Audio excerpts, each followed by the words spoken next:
and the logistics of taking attendance or going around the room for these kind of meetings has gotten a little dicey with technology. So I think we can forego that. If you want to know who's in the room, you can do your either view the gallery or show all of your participants. Right now, it looks like there's 40 people in the room. So I should ask if there's anyone in the on the meeting that is from the public, has a public comment, or wishes to speak as a member of the public. Hearing none, we will, I'll ask if anyone has any announcements they'd like to make before we get into the agenda. Great, this is gonna fly by. First up on the agenda is the Whiskey Joe's Shoreline Protection Project. Kevin, you're up. All right, thank you very much. My name is Kevin Kremkall with Gahagan and Bryan Associates. We're a consulting firm based in Tampa, working with Specialty Restaurant Corporation, the proprietor of Whiskey Joe's Bar and Grill. With me today, I have Gwen Fall from our office as well. If I may, I'm going to go ahead and share my screen and provide a brief PowerPoint of the project details we're going to share with you today.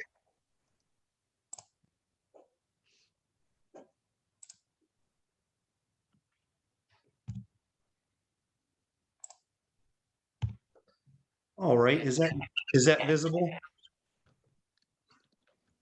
Yep, you can. Yes. Okay, great. Okay, well, this is the Whiskey Joe's Shore Protection Project. Whiskey Joe's restaurant is located on the south shoreline of the Courtney Campbell Causeway on the Tampa side, located immediately adjacent to Ben T. Davis Beach. This is the Courtney Campbell Causeway here. Over here would be the Godfrey Hotel. This overview of Whiskey Joe's shows the restaurant itself. To the east is an emergent dry beach, which serves as a patron area where people are served drinks and food currently. There is a shallow intertidal sand spit in front of the restaurant to the south, and an existing navigation channel that leads to the open waters of Old Tampa Bay. And here you can see some of the adjacent seagrass beds on the flats across from the channel. An overview of the reason we're performing a shore protection project in this location. There's been substantial erosion that has occurred in recent years, both around and physically beneath the restaurant itself. The shoreline trends that we've seen over time is that the beach along Ben T. Davis Beach has become increasingly depleted to the point where currently there's only a small triangular dry beach remaining, and that's held in place by this existing seawall that's currently located along the west side of Whiskey Joe's restaurant. With this depletion of sand, as we'll see in a minute here, the littoral movement, or the movement of sand along the shoreline in this area, is generally from west to east. And with the sand having been depleted along this area, there is no more sand to continue that movement. So we've seen erosion accelerate beneath and along the east side of the restaurant, and we're seeing an exacerbation of that over time now. So the point of this project is to provide structural elements to protect the restaurant itself and to restore the lost sand from beneath the restaurant and stabilize the east beach. These are privately owned submerged lands. This parcel is owned by the Lift Sea Trust, and the northwest corner of that privately owned lot is leased to Specialty Restaurant Corporations for the purpose of operating Whiskey Joe's restaurant.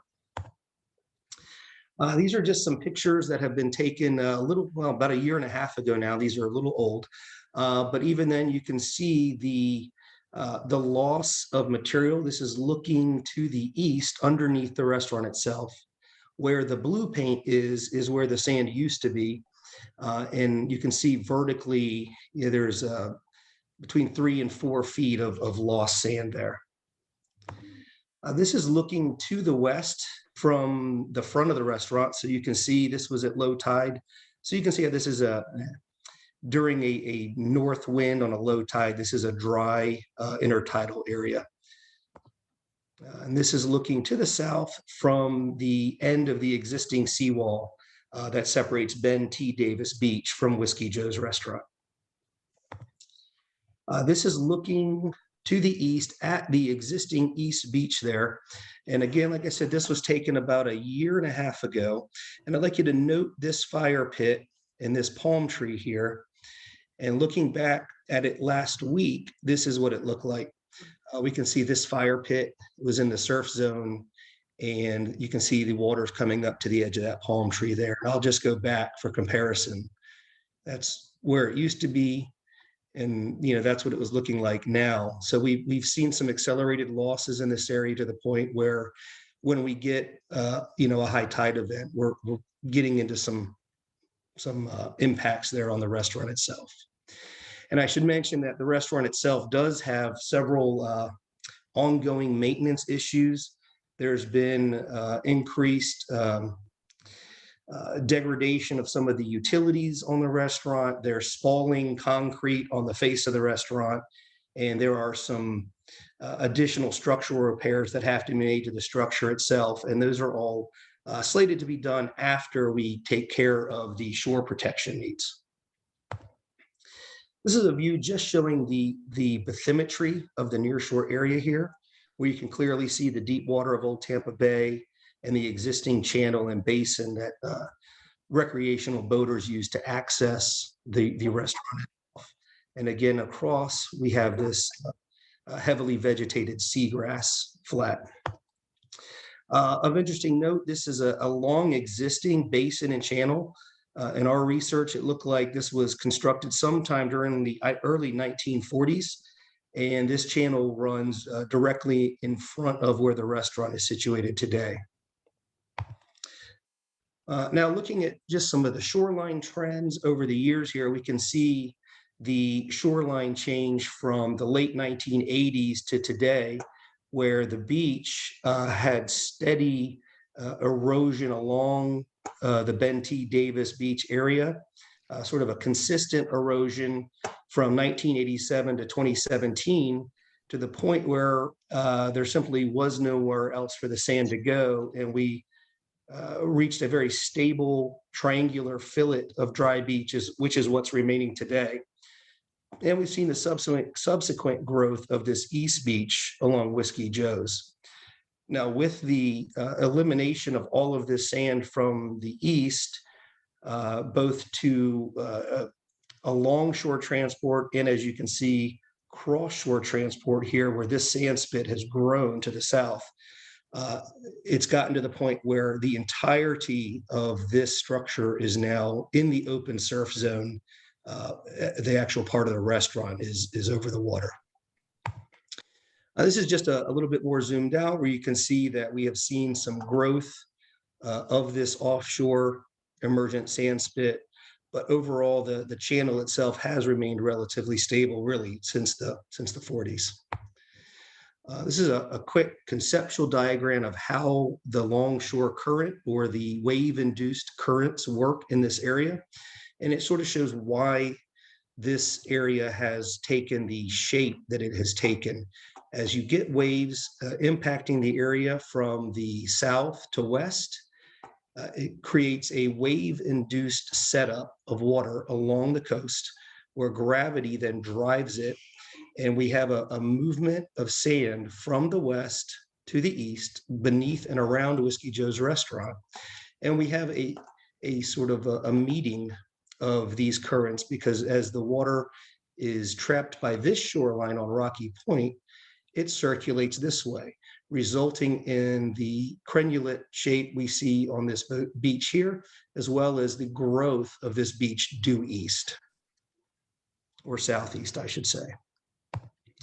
One of the things, we looked at a number of design options for this. including various configurations of groins, revetment, seawalls, non-structural options. And ultimately, we decided that hardening of the shoreline was indeed necessary in this location to protect the restaurant structure itself. And one of the questions we had from DEP was why we couldn't simply wrap the protection around the restaurant. And the answer to that is due to the wave refraction that occurs in this location around the sand spit here. And if we would have diffraction around this corner element where this beach would be subject to greater wave attack by the diffraction through here. So this project includes 412 feet of seawall that have been situated as close to the restaurant as possible to still allow for minimal maintenance activities on the front of the restaurant itself. So the seawall that's proposed to go in here would extend along the existing azimuth of the current seawall. It would be angled to avoid some existing seagrass resources that we'll show in a minute, and then tapering in to follow the physical structural alignment of the restaurant itself, while maintaining about 10 to 12 feet of access in front of the restaurant so that we can bring in the equipment that's necessary to maintain the concrete and the front facade of the building itself. And to avoid the diffraction of waves to where this beach in area is being attacked, we would have to extend this wall to this appropriate length to avoid the impacts to the beach in this area. And this is something that we discussed in detail with both DEP and the Tampa Port Authority. And this was the agreed upon configuration that would lead to the least amount of shore protection to accomplish the overall project objectives. This is a better view of the proposed design, showing both the seawall, the 2 to 4 foot stone riprap that will be placed on between a 1 to 2 and a 1 to 1 slope in front of the wall. The area behind the wall would be backfilled with a very clean beach compatible sand that has been approved by DEP. In fact, we got our DEP environmental resource permit yesterday for this project. Based on some of the inputs we've received, we incorporated a couple of environmental benefits to this project, including the placement of oyster bags in front of the riprap. In every location where we can, we do have to skip a small area here where seagrass is too close for us to install those. But the majority of the project would include oyster bags, and the upland area behind the seawall would include approved vegetative plantings. And I guess I should also note that this area in front of the restaurant will be off limits to the public. It'll be blocked off. So this is not any sort of revenue generating recreational area we're looking in here. This is strictly for protection of the structure itself. During construction, some of the management practices that will be put into place will include the pinning of turbidity curtains and silt fencing to avoid any sort of sediment distribution or deposition onto the existing seagrass beds. We are planning on performing a seagrass survey prior to the commencement of construction, and we'll have that done before the end of the growing season in September. Prior to construction, those seagrass beds will be re-identified and they'll be staked and marked for avoidance as well. As far as the oyster bags go, we've had some preliminary discussions with Tampa Bay Watch, and we're looking to develop a program where the restaurant itself provides the oyster shell for oyster bags, not only for this project, but others that could benefit, ongoing projects in the area. You can see the existing seagrass resources as located during last growing season. And again, we're going to update that prior to going forward here. And should it be necessary to move the project location a few feet as needed to avoid that, we'll make those adjustments and provide that on builds. The shoreline softening methods are consistent with those seen on the Florida Living Shores website. Again, just due to the proximity of the resources, we did have to go with a vertical wall here with riprap. But again, including those oyster bags and upland vegetation will provide additional benefits to the project. This is the same view in cross section showing the anticipated seawall with the rock revetment in front of it, oyster bags, and vegetation, as well as the beach fill that will extend beneath the restaurant itself. An additional element to this project, we are intending to install aids to navigation.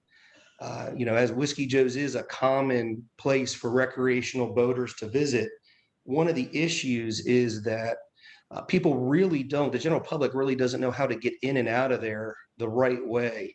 The channel really runs a bit parallel in front of the restaurant, and most people try to come straight in from the bay. And what that leads to is prop scarring on these really nicely vegetated flats across the channel. So by installing these aids to navigation, we're really looking to keep people from running over those resources on the adjacent flats and sticking to the areas of deeper water. So it was just something that we thought would be a good add to the project and really provide a good secondary benefit to the environment as well. So that's it in a nutshell. What we're looking to do is to mitigate the erosion that's occurred and is currently causing damage to the structure, as well as to provide some additional protection against future storms. We want to restore that eastern edge of the shoreline to where it existed at about 2017 and stabilize that and anchor it in place with the overall goals of protecting the integrity and the safety of the restaurant itself and to provide environmental benefits while doing so. And that is really the end of our presentation. So I will stop sharing. And if I can answer any questions for anybody, I'm happy to do so. Maya, I saw you had your hand up. Do you want to start off? Sure. My question was just sort of to let you know that the Tampa Bay Estuary Program is putting together a public outreach campaign to address propeller scarring in hotspot areas. And I'm wondering if Whiskey Joe's might be interested in being a partner in disseminating some of those education and outreach materials. My guess is that they would be willing to do that. And if you can provide me some information, I can get you in touch with the local brand manager who handles not only this Whiskey Joe's, but the other ones in the region, including the Manatee River one. Great. I'll send you my contact information. Great. That would be fantastic. Thank you.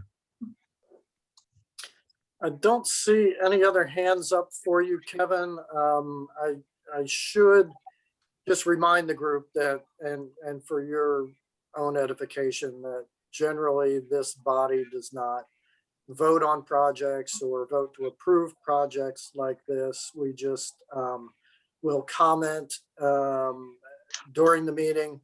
And if the committee were so moved, could vote to send a letter of support or whatever to one of the agencies involved. But most of the regulatory folks in the room know that they're not going to comment until they see the actual application in front of them. As you indicated, some folks have already seen it. I know the application from I believe from the Port Authority is in-house at EPC. And I know our wetlands staff is reviewing it as well. But just so you know, don't expect a yay or nay today during this presentation. That's just not how we generally function. Understood, Tom. I appreciate that. It looks like Aaron Brown has a question as well. I do, Kevin. Can you hear me all right? I can. Okay, great. Thank you very much. I have two quick questions, actually. One, when you were showing the cross section with the seawall, it looked like there was still some of that vertical face of the seawall exposed. Is there a plan or an opportunity in the future as the restaurant continues to collect oyster shells to kind of fill in that slope to decrease any chance of that pinch out that could occur along that vertical face? So the top of the rock is going to be above the normal high tide line. There'll be only about 2 feet of exposed seawall in this location. There's not a plan right now in most areas to extend the rock up there. One, it's not necessary from a structural point, and we don't anticipate any sort of impacts to the near shore shoreline in front of the rock. We're not anticipating any scour or any alteration of those elevations. So right now we don't see a need for it structurally or environmentally. Okay. And I mean, certainly if there was a detriment posed by that, we would be open to it. But right now we don't think that it doesn't appear that there's a reason to do so. I was less concerned with the structural side and just an opportunity to maximize kind of that ecological footprint and create some more kind of cavities in there. But that makes sense. Also, my other question with your planting plan there, and I think someone popped it up in the chat. If you could speak to the planned plants going in that area, and then is there a reason why it kind of cuts off very abruptly on the east side? Yeah, on the east side, that's actually that's part of the serving area right now. That's where the fire pits are, and that's where the chairs and everything are. That's actually part of the economic engine of the restaurant itself. There will be some discussion, obviously. Personal safety or safety for the population is a primary concern there, and we're still working out how best to whether there's going to be fencing. There's definitely going to be signage. There's definitely going to be fencing, but right now we're working with the architect to try to figure out how we can provide some sort of physical barrier. Obviously, we would not want somebody to step off of the wall in that location. So there's some other elements there that we're still trying to figure out that are going to be, ironed out prior to construction, but we don't think we want to just have vegetation obscuring view. Anyway, we're trying to figure that part out, but right now we wanted to keep that open for trying to figure out what the best way to tie that all together would be. Okay, awesome. Thank you very much. All right, I see in the chat that Ann Paul was asking about any thoughts about adding mangroves or doing a mangrove planting. Being that it's open on the bay there aren't any existing. There are mangroves in the very back areas of some of that point area around Rocky Point, but right now we're just looking to do the upland vegetation. It's a pretty dynamic wave environment right in front of the restaurant there, and there are existing seagrass resources there as well. So at this point we did not look to include mangroves in that.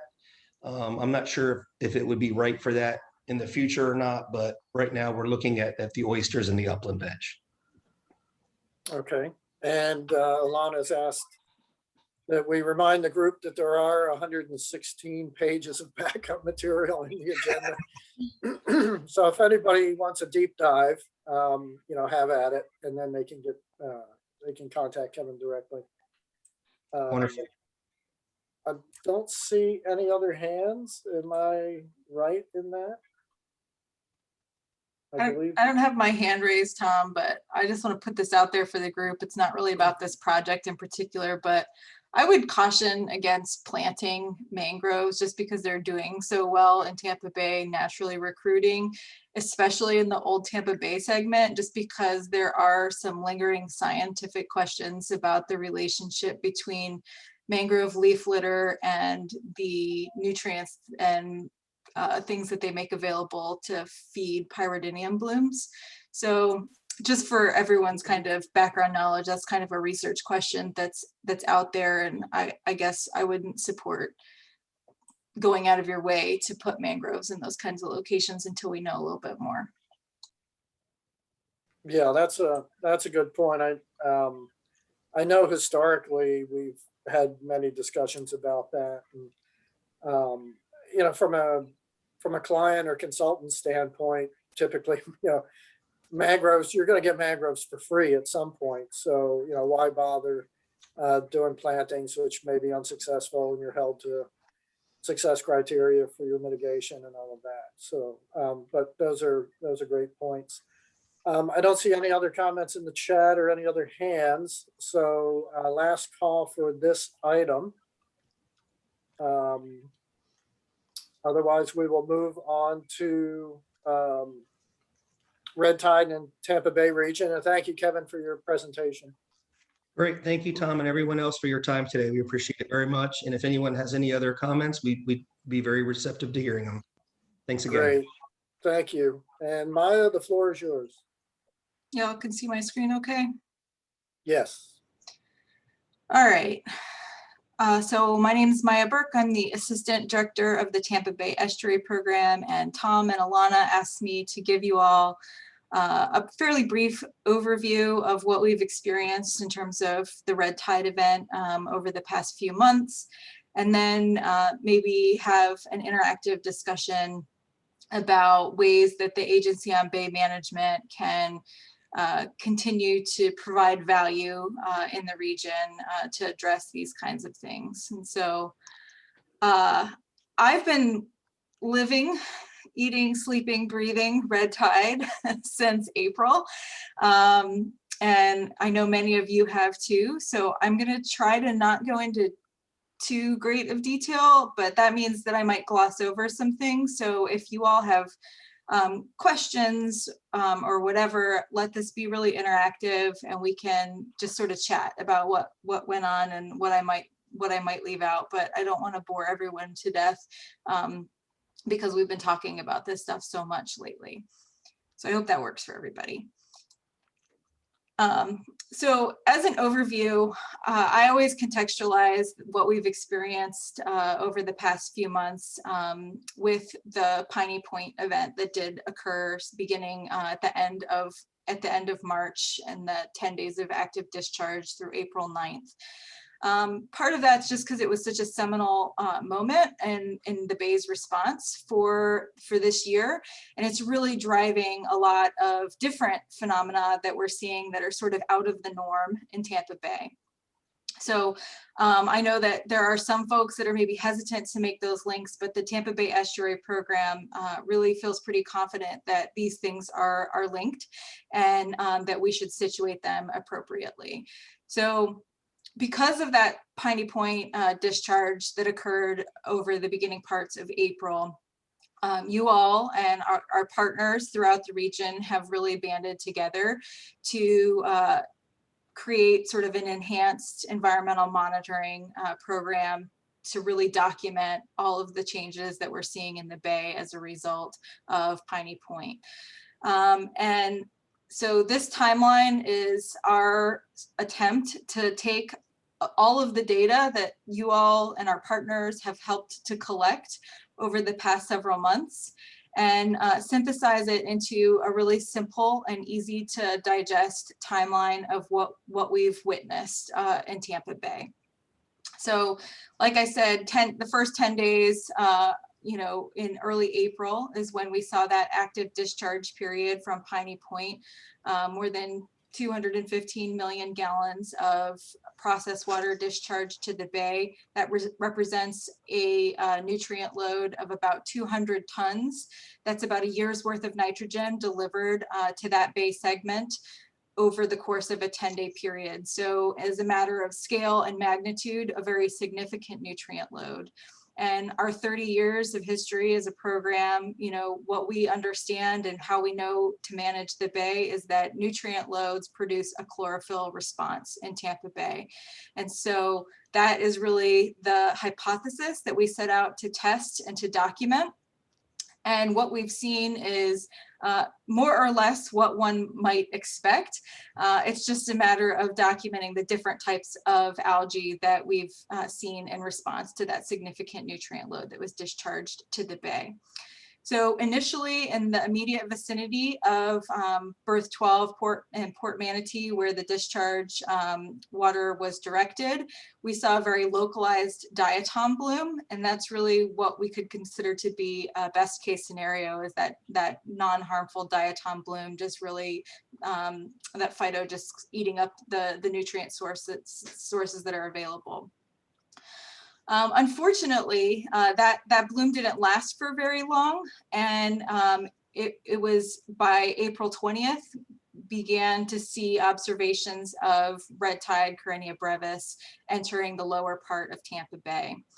And so I think that the consensus is that there had been a red tide blooming in the Gulf of Mexico to our south for several months, and that certain wind patterns ended up pushing that water mass containing the Karenia brevis up towards Tampa Bay. And unfortunately, when it made its way east of the Sunshine Skyway, the bay happened to be saltier than it usually would be because of an abnormally dry spring.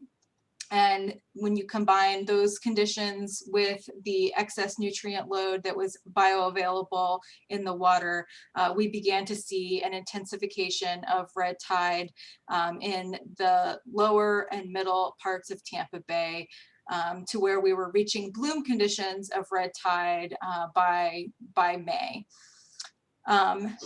Also during that time period, red tide and that diatom bloom were not the only algae in on the game. We've been looking and expecting to see a response in macroalgae, so like seaweeds, ulva, gracilaria, those kinds of things. And what we did see were significant floating mats of a Lyngbia-like cyanobacteria. So it's been sort of different cycling through different algae species in the bay since the later part of spring this year, which is just not typical. Usually the bay looks banging that time of year. It's when the water is really clear, that nice aqua blue color, and it's unfortunately not what we experienced in this year. So like I said, by the middle and end of May, we were reaching bloom conditions in middle parts of Tampa Bay. That then continued to spread also into Hillsborough Bay. We were seeing increasing reports of fish kills through the month of June. And then as many of you know, when Tropical Storm or Hurricane Elsa passed by, the winds shifted again, and all of those dead fish that had been accumulating in parts of the bay were really pushed up against the downtown core of St. Petersburg, putting really unpleasant conditions sort of in everyone's face.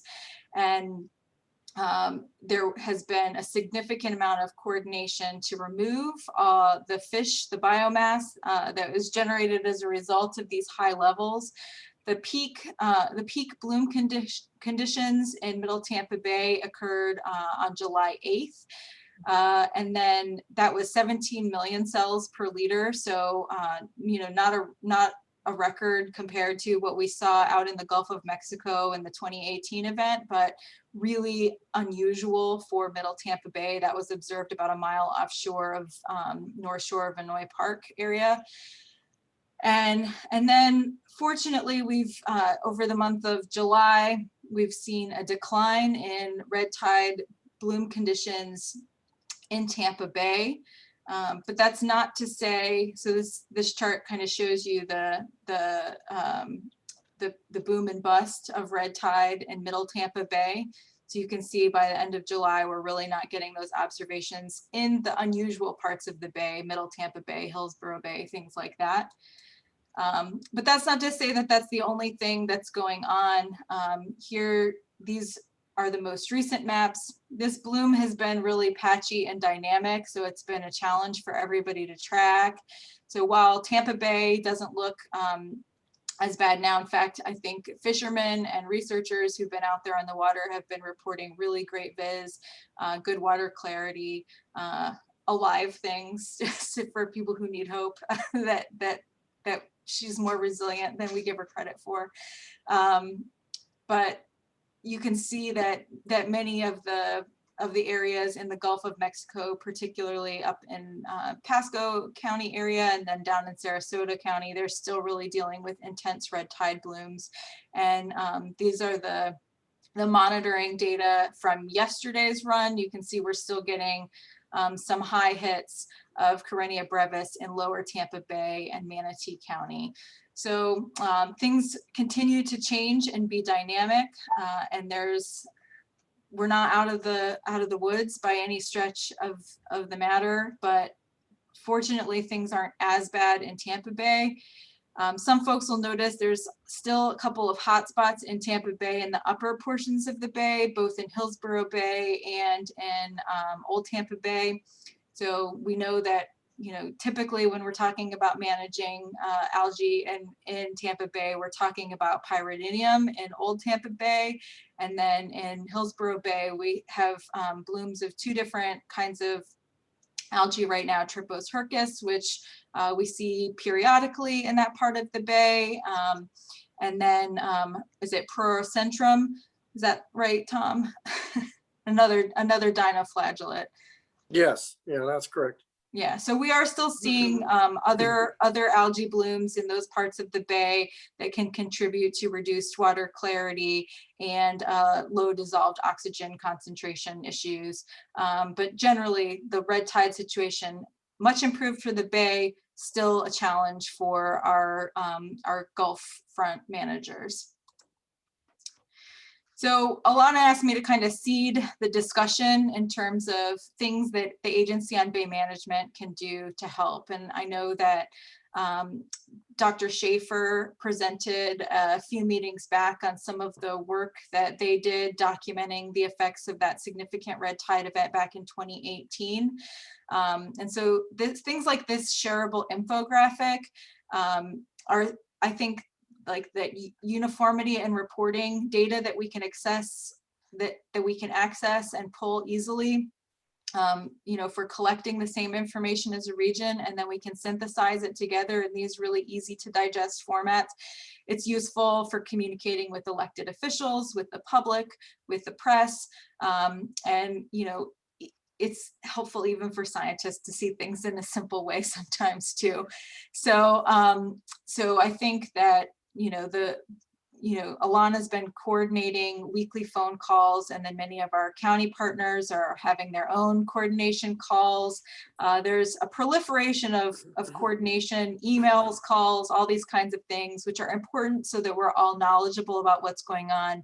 But I think that the Agency on Bay Management could perhaps help us all report and tell the story of red tide in a simple and uniform way. So that's one topic for consideration. I think we have a lot of questions and things that we need to think about in terms of human health effects. GCUS, Mote Marine, and some of the county partners have done great work putting out some experimental tools for respiratory forecasts, but a lot of these respiratory forecasts and beach conditions reports are really geared towards where we typically see red tide along the barrier island beaches. So many of these tools weren't particularly useful when red tide was in the bay because we didn't have those stations set up at other places where people might be experiencing these effects. I also wanted to make sure that people are aware of opportunities to participate in human subjects research. So this isn't to expose yourself, excessively or unnecessarily to red tide, but the Roskamp Institute is seeking human subjects willing to participate in research. So basically, it's just if you live in this area and you might, have incidental contact with the brevetoxins from red tide, you would agree to participate in things like routine blood draws so they can document, how these neurotoxins affect human health as well.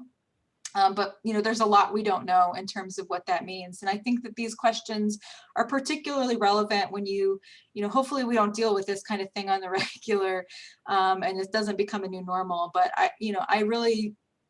I really think that there were some tough conversations that citizens were putting out there when they saw the pictures of, the public works employees, the Parks and Recs employees, hand picking, fish jelly out of the mangroves for hours at a time. I mean, they were working well beyond what their regular required hours were, and prolonged exposure to these toxins and dead fish. So I don't think that we really can say with certainty what those effects are. So I think that there's room for advocacy or for getting the word out about some of these studies so that we can better document those sorts of things. I think we've had a lot of conversations about the efficacy of fish removal. The estuary programs up and down the Southwest Florida coast have done some back of the envelope calculations to document the nutrient load that we're removing when we remove the biomass from the decomposing fish, so that we're not further fueling the algae blooms by re-releasing those nutrients back into coastal waterways. We're also helping, we think, with some of the low dissolved oxygen conditions by removing fish before they begin to decompose at the bay bottom. But I think that there are a lot of research questions that are appropriate in terms of, is this scalable? What's the effect? Is it cost effective?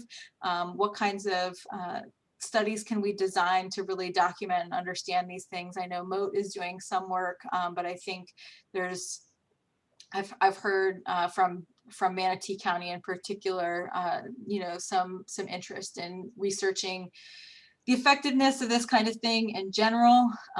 We certainly, I think we've documented probably, I think we're probably, if you combine all of the counties, we're close to 2,000 tons of fish biomass removed just over the summertime period, which is incredible. But we still saw several concerning drops in dissolved oxygen from both the continuous monitoring station that we have off of Port Manatee near the entrance channel to Tampa Bay, and then at another site in Terracea Bay. So we know we're not getting all of the dead fish, and we know some of that stuff is sinking to the bottom and then sucking up oxygen as it decomposes. So there are questions there. I know that with the red tide event that did happen in 2018, and all of the significant amount of really verdant seagrass rack that we're seeing right now, there are, questions about whether or not we might be seeing like an acute episodic event where that's driving seagrass loss potentially in parts of our bay that have been pretty stable in terms of seagrass populations. And so there might be opportunities to further advance the state of the knowledge about how red tide and harmful algal blooms affects seagrass growth, especially seeing it at this time of year when seagrass is typically growing. So those are some ideas for some potential research that the ABM might be able to support or advocate for. Again, I started this presentation because I think it's important that as a region we have a unified voice, and that we understand that dumping 200 tons of nitrogen produces an algal response in Tampa Bay.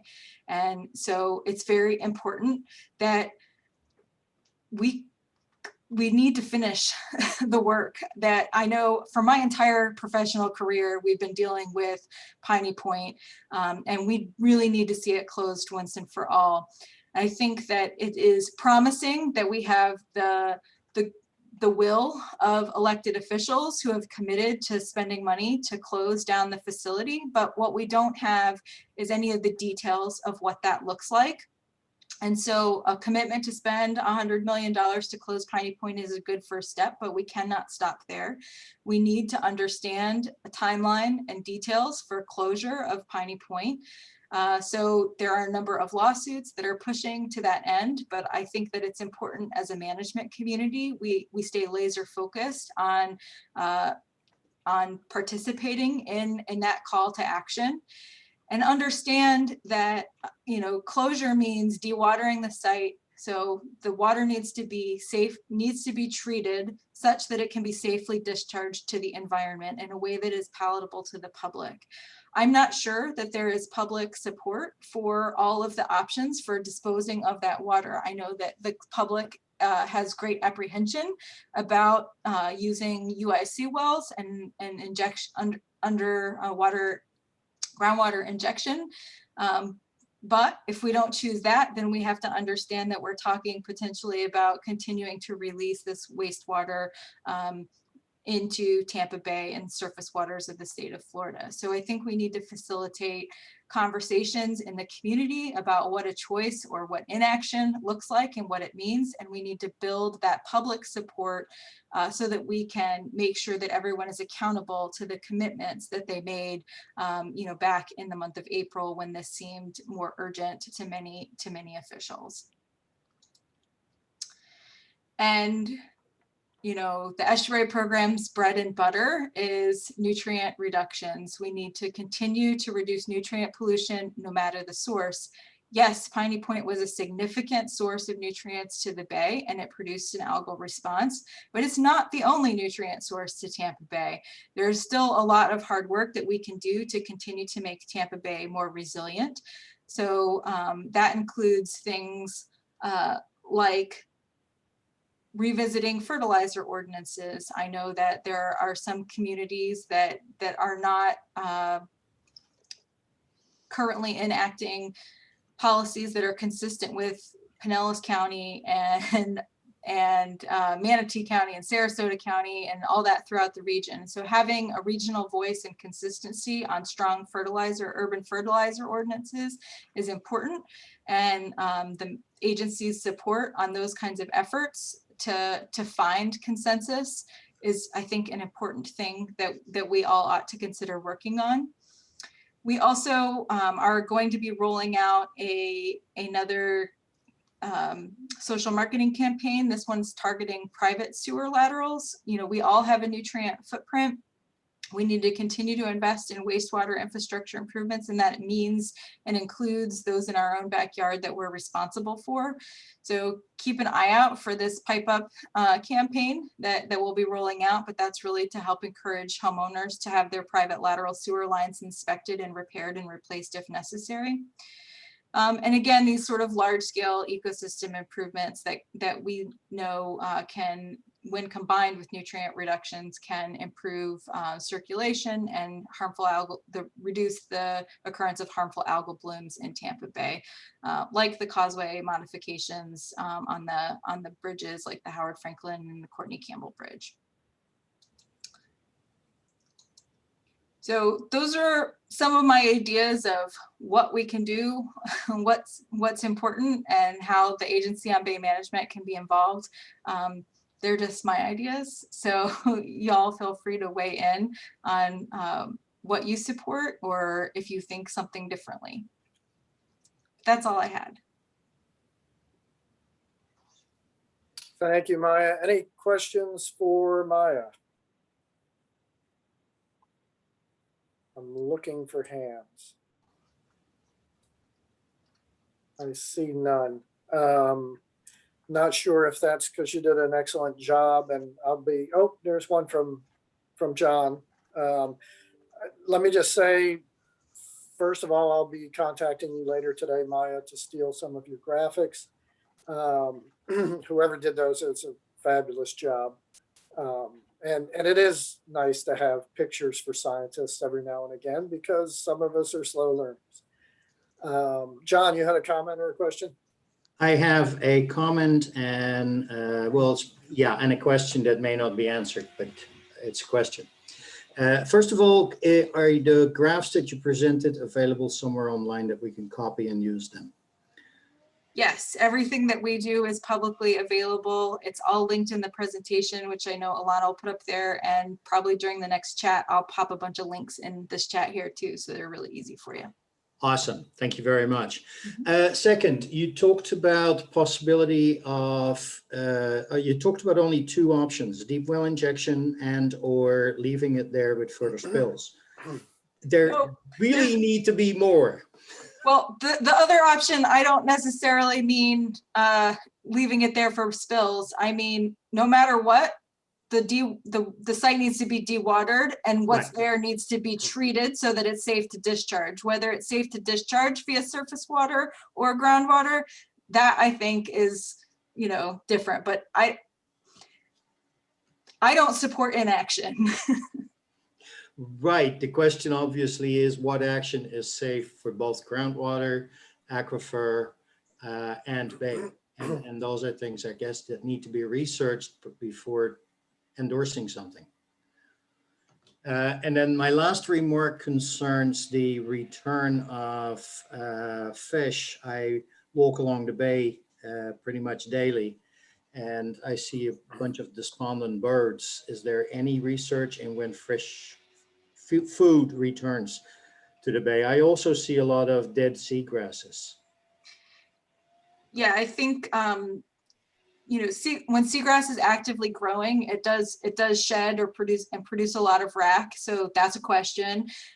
When we see these like really high wind events, like the hurricane or even just the storms that passed through last week, that can also slough off some of that. I think what's been disconcerting to those of us who are going out in the field regularly is that usually you see kind of like yellowing, browning blades of seagrass, and this has been really green, really verdant. And so we are going out, you know, typically we monitor seagrass growth once a year and then through the 2-year aerial surveys. But we've had crews going out every 2 weeks to sites in lower and middle Tampa Bay to document how seagrass are responding along special transect sites. So I think that we'll be able to document that at least, you know, at those fixed locations.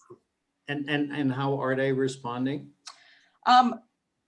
Right now, we're not seeing very like really troubling seagrass growth trends at this point in time. We are seeing some shifts again in macroalgae.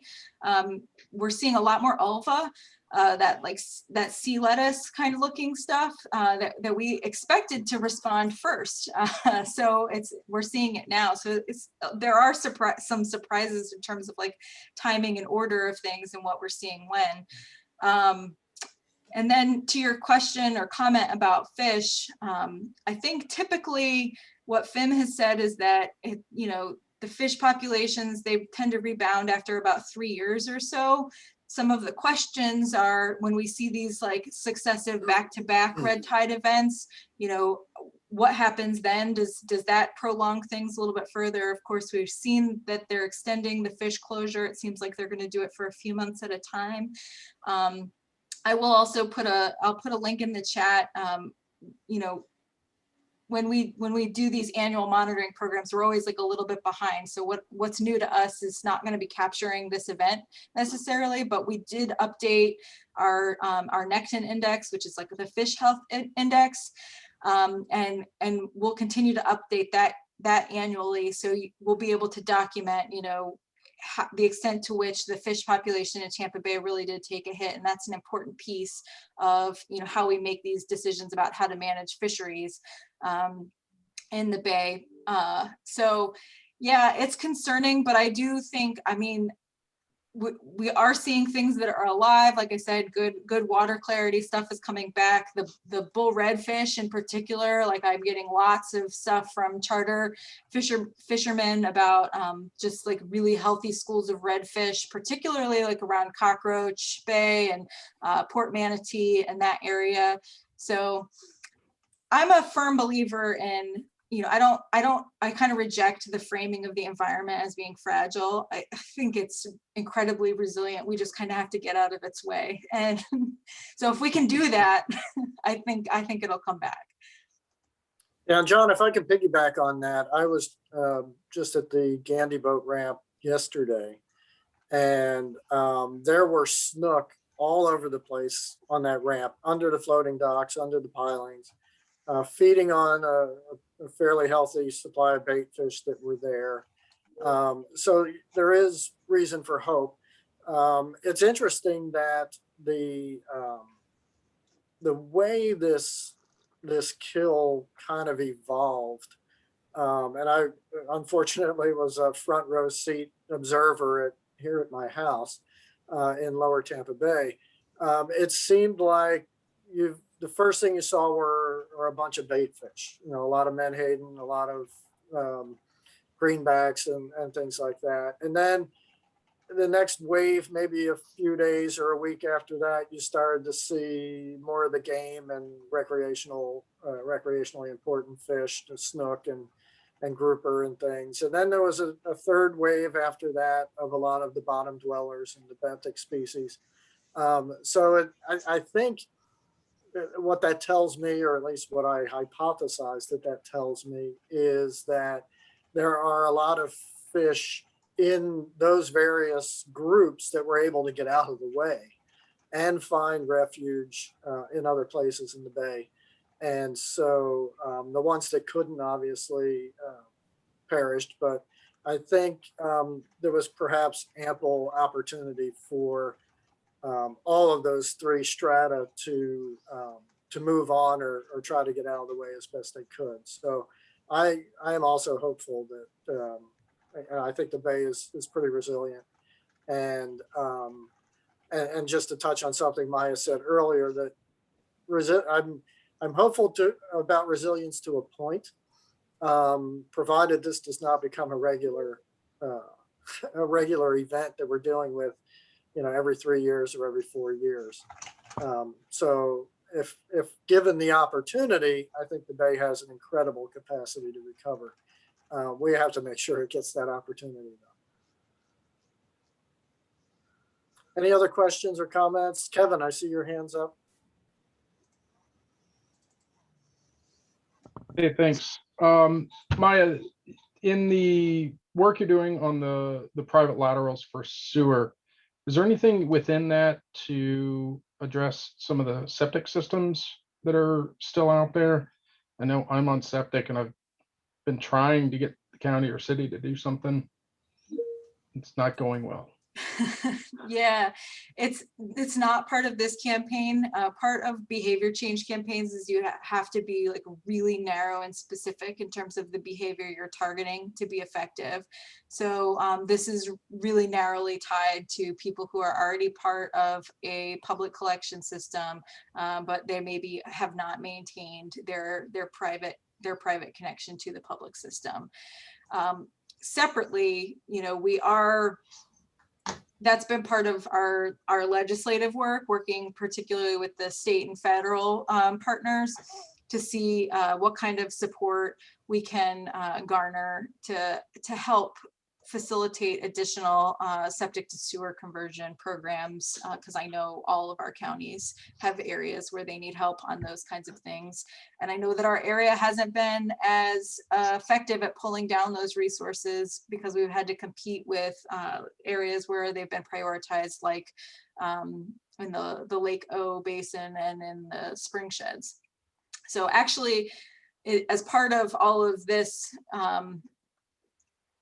horribleness that's been unfolding over the past month, the Captains for Clean Water is actually, they kind of are wrapping up a lot of their work on Lake Okeechobee and the discharges both to the Atlantic and to the Gulf, and they've prioritized Tampa Bay as one of their next areas for actions, and they really want to focus in on septic to sewer conversions because it's part of the recommendation for the governor's blue-green algae task force. And so they think they can sort of build on momentum and help bring some of that work here to the Tampa Bay area. So that's kind of part of what we've been focusing on, building a partnership with them in terms of advocacy that the region could maybe pursue. We don't do advocacy at the estuary program, but we try and help direct people to the things they can ask for that will be most effective. Right. So. Thanks. All right, I don't see any other hands up. Last call for any questions for Maya. And hearing none, thank you, Maya. I appreciate you stepping up and giving that presentation. Again, I'll be in touch about some of the graphics and slides. The next item on the agenda is the strategic planning for this committee.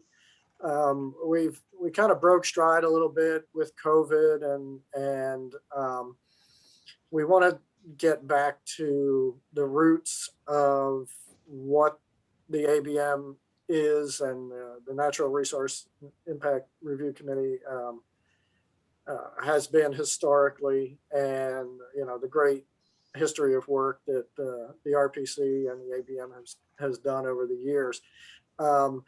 So Maya touched on it a little bit in her presentation about those items that are in the CCMP that are specifically within the ABM's purview, and how those committees will interact and play a role in that. In a minute, I want to toss it over to you, Alana, to just give us your view of the road forward. But before that, I just want to mention to everyone that I have chaired this committee. It's been my honor to chair this committee since 2009. But I will be retiring in May of next year. So between now and then, if we have another meeting, I'll be happy to chair it. But one of my calls for you today would be to start thinking about who you want to represent you as the chair of this committee moving forward. So give that some thought, let Alana know offline, and have those discussions internally or amongst yourselves. But keep in mind that one way or another, come mid next year, this committee will need a new chair. So Alana, do you want to talk about your vision as the staff in charge of the committees now in ABM, how you wish to move forward? Yeah, so thanks, Tom. I know over the past 2 years or so, ABM has sort of steered towards more just presentation, informational based, rather than having a lot more of discussion and being more action oriented. And so, you know, it was kind of my hope that we could kind of steer ABM back towards having, you know, really producing some substantial actions with some of the issues that we have discussed. And so at one of the previous meetings, Maya helped me to pull out all of the different actions that were assigned to ABM in the CCMP, the Comprehensive Conservation and Management Plan for Tampa Bay. And so we asked that all of the members help us to prioritize some of those actions. And that really gives us a good sort of launching point, at least for me, in designing the agendas and you know, having some more pointed issues that we can work towards. So I thought I would just, you know, show everyone the results of those really quickly. Because, you know, we divided the priorities based on the full ABM, and then the Legislative Review Subcommittee, and then this subcommittee, the Natural Resources and Environmental Impact Review Committee. So let me share my screen.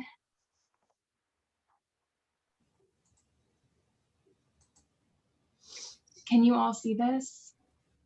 Yes. Yeah, okay. So these were the different actions that Maya and I thought would pertain to this group. And then after everyone helped us to prioritize, this is sort of how they ranked. So the first being kind of what we did earlier, you know, improving regional review of development and restoration projects. You know, people thought it was important that we talk more about living shorelines and some rule revisions for those. Sharing tools for green infrastructure implementation, hosting some workshops for marine enforcement, sharing tools to achieve freshwater wetland restoration goals, and then hosting workshops to explore locations for mitigation banks. And so these are, I think, some more like substantial actions for the group. I don't want these committee meetings just to be where you guys are watching, you know, presentations, and then we just go on to the next presentation, and then the meeting ends. I hope we can have, you know, some fruitful discussion, and, you know, maybe we can even look at this as being some kind of a working group where we can actually, you know, create materials and, you know, send letters, resolutions, whatever actions that you all might find appropriate. So, you know, I just want to open it up real quickly and just, you know, get anyone's feedback on some of these issues. Is there one that stands out to you that you would really like to see this group work on? Or, you know, if there's any, you know, new projects that you see fit within any of these, you know, I'm open to that. But that's kind of what I see this group doing, just based on some of my discussions with members, and those that have been on this in this group for a long time, and where you guys all would like to see this go. So obviously this is a collective, and it's not just my vision that should be shaping the committee. It should be our collective vision. And so if anyone wants to chime in with what you see this group doing moving forward, please do so.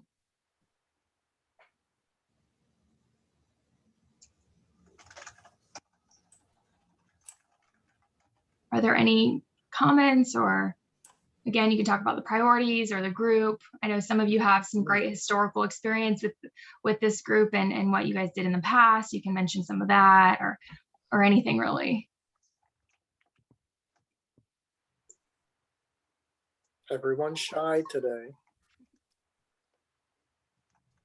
I'm hoping we can go back to in person at some point, or a hybrid, because I think sometimes when we're together, we feel more comfortable in speaking up.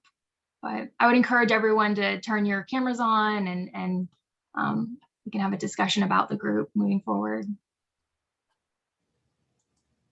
I think one thing that would benefit the organization is to kind of partially, at least, go back to its original roots, is providing sage advice to the Regional Planning Council and its members about respecting the natural resources within the region, primarily focused on development, proposed development activities that would affect those natural resources. Specifically, the Regional Planning Council doesn't have the body of scientists that can provide that technical advice, and the Agency on Bay Management is that repository of that group of scientists that can help provide advice to the region. So I think providing sage advice for development proposals is one thing we should never lose focus of.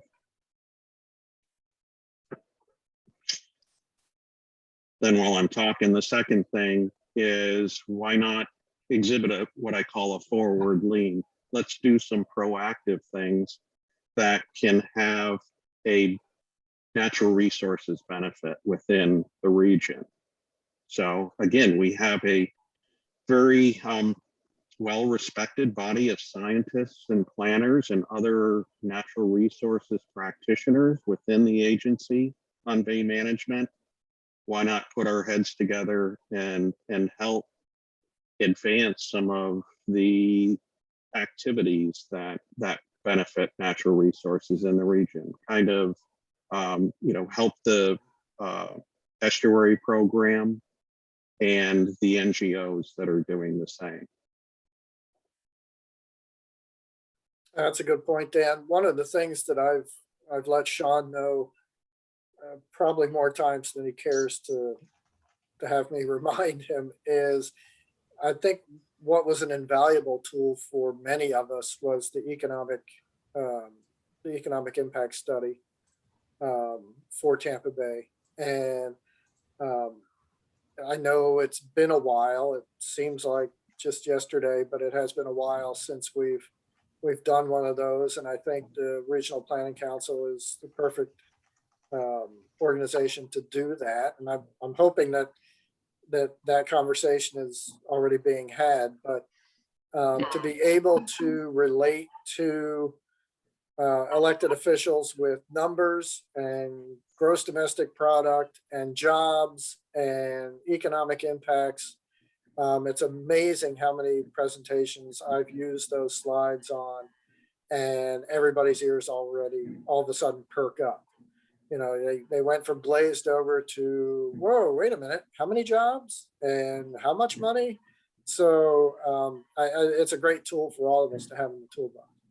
Yeah, you're right, Tom. And that's actually something we were just awarded some grant money from the Tampa Bay Environmental Restoration Fund to redo that study. So yeah, we're going to be getting started on that within the next few months. But I know Maya has mentioned this to us before, and getting some kind of a stakeholder group together to before we begin to kind of talk through our methodologies and really understand what kind of numbers would be beneficial for you all, because we know you're the ones using those, in your presentations and things. And so we want to make sure that we're looking at the things that would be most helpful.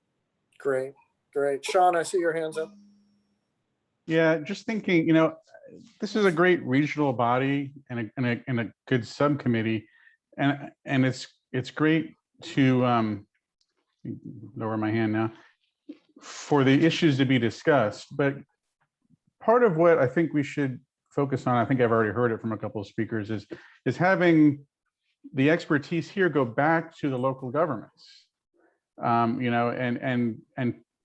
to help with action. One thing that just pops into my head is Piney Point. We can talk about it endlessly here and about what needs to be done, but one thing that could happen is a recommendation from here could go to full ABM. ABM could ask all local governments in a letter to make lobbying the state a priority in the individual local governments' lobbying campaigns. These are things that might encourage action and get some of these issues resolved that need intervention from local governments, and local governments talking to their legislature about getting it done. So that's just one idea. Then there's other ideas about living shorelines or other things, or nutrients. It's great to talk about them here, but we need to have that mechanism going back through ABM, going back to local governments and or the state to get some things done. So if we could try to close that loop, that would, I think, be helpful.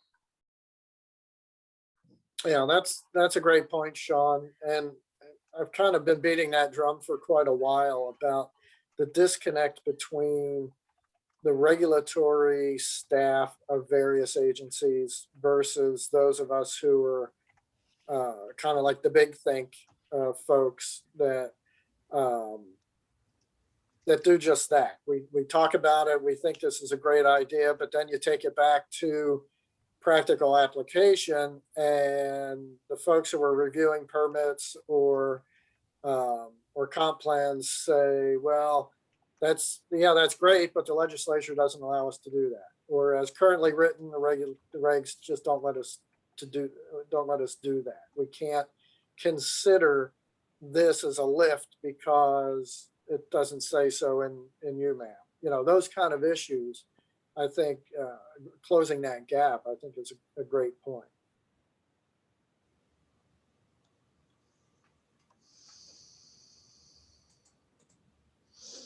Any other hands? Any other comments or questions? Vicky. Hello, I'm very new. This is my first meeting, so please take what I say with a grain of salt. But I liked Sean's suggestion, and I wanted to build on that a little bit more. I'm a board member of Tampa Bay Waterkeeper, and we're kind of the grassroots organization. So I think if the governments are going to go back from this group asking for something, right, our role could be to help gather public support so that when they get pushback, potentially, we could have, that support from the public to show that it's not just us and our group, but we're garnering like the larger community as a whole. So I like the overall idea too of having more action from this group and getting things done. So thank you. Great, thank you for that. Kevin, you're up again. Hey, look, I'll pile on with this. From my standpoint, being a consultant, we often have our clients even suggest things that would be a better option many times than what rules allow, and we have to advise them. We can't go that way. We've got to do what the rules say. So I think if we could certainly push that up to the state level, or with Hillsborough County through the EPC, to get those types of innovative mitigation measures or methods of reducing impacts more allowable under the rules, that would help everyone. And like I said, even our clients want to do more, but they're just not allowed under rule. Yeah, good point. Anyone else? So I completely agree with all of the comments that have been said. And Sean, you mentioned, we can talk about it all day long. It's actually like taking those actions, doing the things that we're discussing. So, and I think we keep kind of doing the same thing and just saying, we need to, bring the public, we can garner that public support. What does that look like though? Like what is an action we could take to gain that public support, or, to go back to our local governments with what? Would it be like a paper, or like a one pager with some recommendations? I mean, what are those substantial actions that we could do? And I'll just put that out there for anyone. How do we get that public support? Is it just disseminating more like educational materials, and so we're involved in developing those? Or is it inviting people to these meetings? How does that look like? Vicki? Sure, I'll jump in and I'll just say developing a cohesive message is important, and having action items. So what are we asking the public to do? We need to answer the questions. What's the issue? Why do they care? What can they do about it? And then have that action item list very easy for them to be able to implement. So developing all of that, that's something that I would maybe suggest the group can do and review and agree on before moving forward. And then of course, all of our entities can disseminate that through their various networks, however works best for your organization or entity. Great, thanks for that, Vicki. Kevin, did you have something else? Nope, there goes your hand. Okay. No, this is Heather Mangio with the City of Tampa. We do have educational task force meetings for Tampa Bay. So there is a committee that already is concentrated on environmental education. So I don't think that would be necessarily appropriate for the Agency on Bay Management. But it could collaborate with that other committee that is still working here in Tampa Bay. But I do like to see that local governments are more informed through council when these issues come up. I know that I had one of the directors of communications come to me and ask me about the red tide updates. So not necessarily they're just getting it through the media news and not necessarily through agencies or committees or through their council meetings.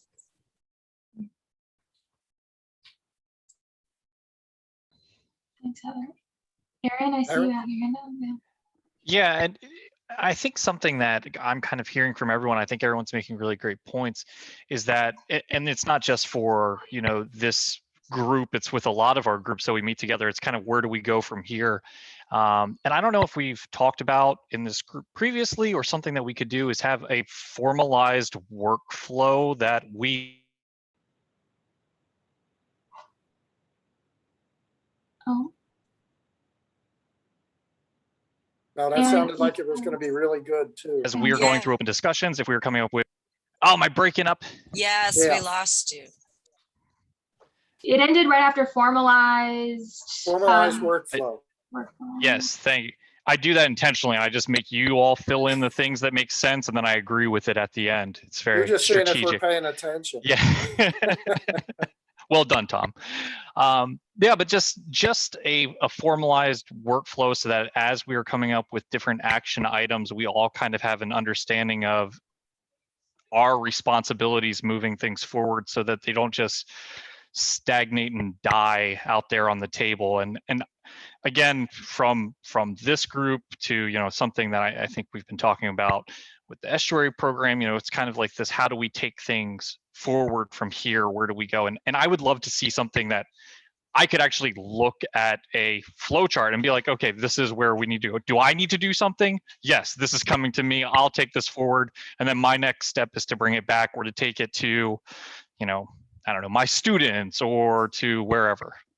I think that's a really good point, Aaron, because I think a lot of us have kind of joked, you know, because for a while it was, you know, you go to an ABM meeting and what are they going to do? They're going to write a letter. And what does that really mean? So that was a joke for a while. Then it was just like information sharing, and it was like a bunch of information to a dead end. But us all taking responsibility, you know, for doing something with the information that we're getting here and figuring out how to advance it within our own respective organizations. And the fact that we can't be passive, even if you're passively receiving information here, you can't be passive when it comes back to your own organization. How are you the node in a network and figuring out like what your overlap is and what you can do with it, and what you need to be able to do something with it, and articulating that in these meetings, I think is important.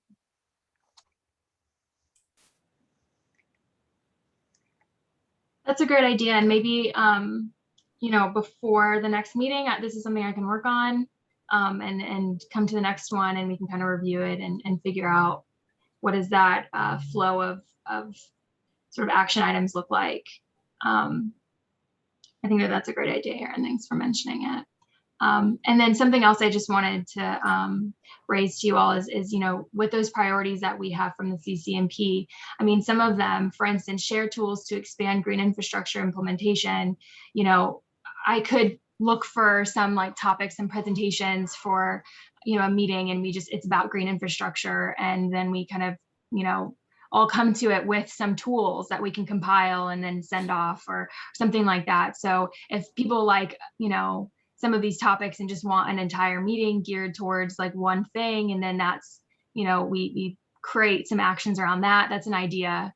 But I would also sort of challenge you all to send me, you know, projects and ideas that you have in between meetings so I can make sure that they're on future agendas. John, I think you have your hand raised.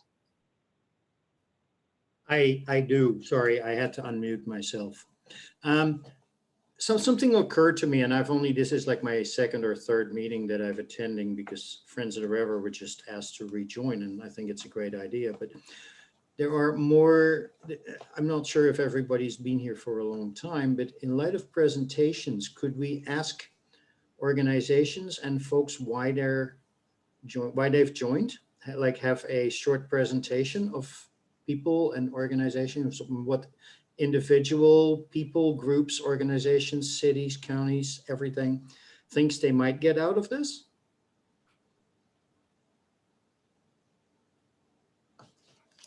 That was it. I have a comment, Alana, just I caution you that you don't duplicate efforts. I don't know if you're aware, but there is a green infrastructure and resiliency sharing workshop coming up in September 17th, the FSA. It was going to be scheduled for Orlando, but they now have moved it online.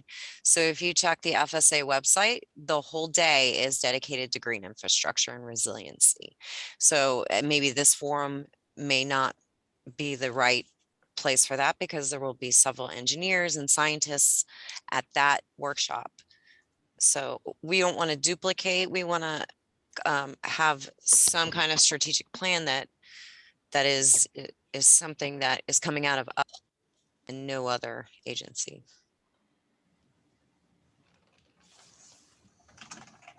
Yeah, thanks for those comments, Heather. I'll take a look at that that workshop going on, and I'll make sure to send any details to you all as well, so you can attend if you're able to.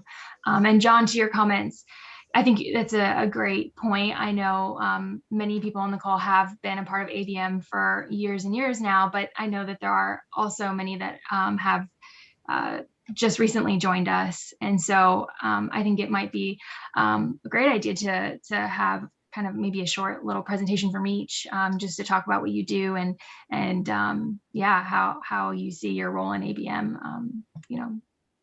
So that's something I can look at for a future. Would that be better for a full agency or like, the subcommittee? I think that's, I guess, a discussion we can have. There's, just so everyone knows, there's a lot of members for ABM. I think there are over 40 right now. So I don't know if it would just be like a round room, we go person by person, but there are quite a few members. Yeah, unless there are more members of one organization, maybe per organization we'll have a presentation. And I don't know. I mean, Yeah, we may have to spread that out over several meetings, but I think it's doable. Sure. Yeah, because the thing is that there's like a membership list that's by organization. So that's what she's saying is the 40. It's supposed to be, I kind of get a kick out of, the organization that was the predecessor to the Agency on Bay Management that lobbied for this group and the estuary program and all this stuff was Save Our Bay. And it was kind of interesting to me to sort of have that be the chant this summer again. And, I hope ABM's a part of whatever the next phase is too. Yeah. Thanks for that. Any other questions or comments? There's one other item on the agenda, and it's conveniently titled Other Items. Alana, you touched on future meetings. Did you have any thoughts on when this committee might meet again? I don't know if we're going to try to set to a schedule like quarterly or what are your thoughts on that? Yeah, again, I think that's how it was in the past, right, Tom? Is that these? It's been as frequently as monthly, and then every other month or monthly where there was a full ABM meeting and then a committee meeting, the meeting after that, and then back to a full. And then lately, we've had, I think, a few fulls in a row, but not very many committees. So just trying to get back to a structure that everybody can plan and maybe realize that, hey, it's such and such a day, and I wonder if there's an ABM meeting today. Yeah, so I want to hear from everyone. I'm happy to schedule as many meetings as you all would like to, participate in. I think that a good amount of them would be, I think, in between the full agency meetings. But again, if that's too much for some of you, then, I want to just be cautious of that. Does quarterly work? Maybe we can poll everyone now and just I can ask you to raise your hand if quarterly works for you for this committee. And then obviously if we need to, we can, increase the frequency of them. But I would just, if everyone could use that hand function and just raise if quarterly works for you, and then we can find a day.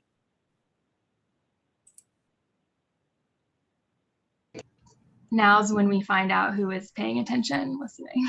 See if they're raising their hand. Quarterly works for me, and I don't have the hand function. So here's my hand. Thanks. Thanks, Mark.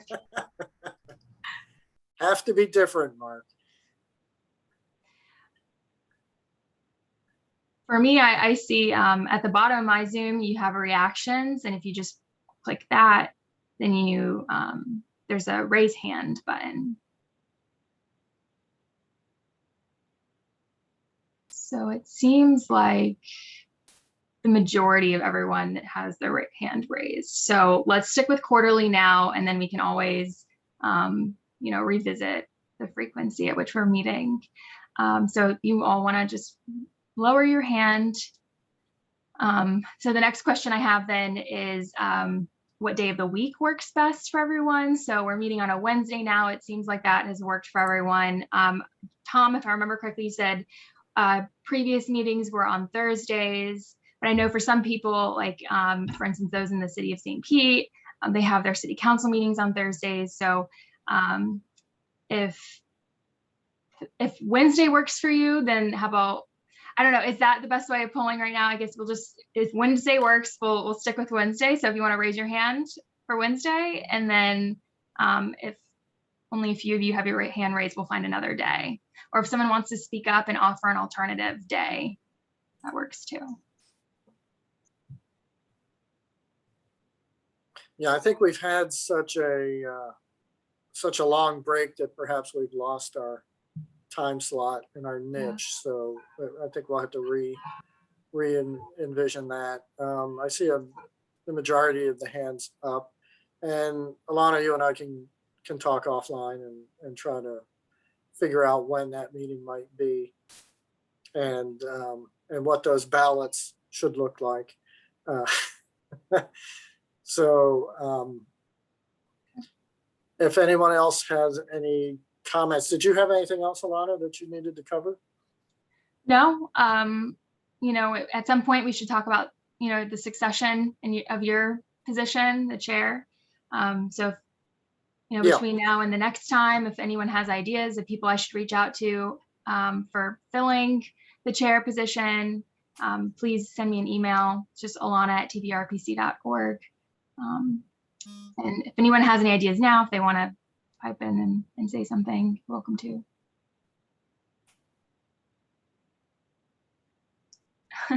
Yeah, nobody took the bait there. Yeah, Alana, this is Heather with Tampa. I just want to let you know I sent you the FSA newsletter with the Green Infrastructure Fall Seminar on September 17th.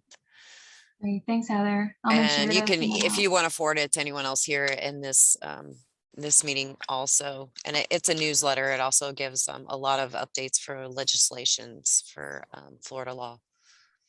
Great, thanks, Heather. Yeah, I'll send it on. So a few people in the chat have mentioned Maya. Maya, I don't know if that's something that you would like to do, but seems like everyone supports the idea. I really think the region is stronger if if ABM has somebody different from an estuary program rep, to be totally honest with you all. Like, this is supposed to be somebody who can be uncorked, and I push it enough as it is. So I'm always going to be here and helping, participating, and agitating how I can. But I really think it'll be better if we had somebody else stand up. Yeah, and if I can come to Maya's defense, if you recall, she was the ABM staff for the RPC. I one person ago before Alana, so it may not be something that she's willing to do, and I know she's extremely busy. But we can again just send Alana some names and ideas, and then we can address it at the next meeting, or we'll voluntold somebody and have that conversation. We certainly want somebody who's willing and able to do it, specifically willing to do it, and don't necessarily want to put anybody on the spot now. But if you think you'd like the job, throw your hat in the ring. And if you think you know somebody who would like the job, please give them the courtesy of a call or a text and say, "Hey, do you mind if I nominate you?"